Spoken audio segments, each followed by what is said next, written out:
পেনচুদাস 2 বছর মেয়াদ হয়ে তুই পেনচুদাস তুই তো প্রেমিক বুঝতে পেরে নিয়েছেন কাকি আমার একটা মেয়ে আছে আমি বিদেশ থেকে 5টা বছর ধরে। ফরিদপুরের সালথা উপজেলায় 18 বছর বয়সী ভাতিজার প্রেমে পড়েছেন 50 বছর বয়সী 3 সন্তানের চাচি। অনৈতিক সম্পর্ক করে ধরা খেয়ে হয়েছেন উধাও। পালিয়ে যাওয়ার সময় নগদ 3.5 লক্ষ টাকা ও 3.5 ভরি স্বর্ণালংকার নিয়ে গেছেন। উপজেলার খড়দহ ইউনিয়নের উজিরপুর গ্রামে এই ঘটনা ঘটেছে।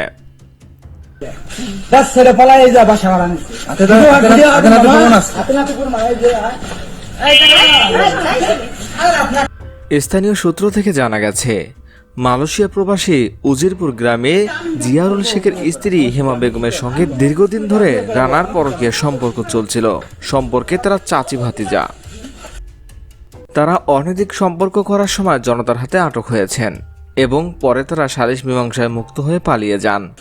স্থানীয়রা জানান, হেমা বেগমের প্রথম সন্তান অর্থাৎ মেয়ে সুমি আক্তার বিবাহিত এবং এক সন্তান। বড় ছেলে নাজমুল শেখ এবার এইচএসসি পরীক্ষার্থী। তৃতীয় ছেলে সালাউদ্দিন জেএসসি পরীক্ষার্থী।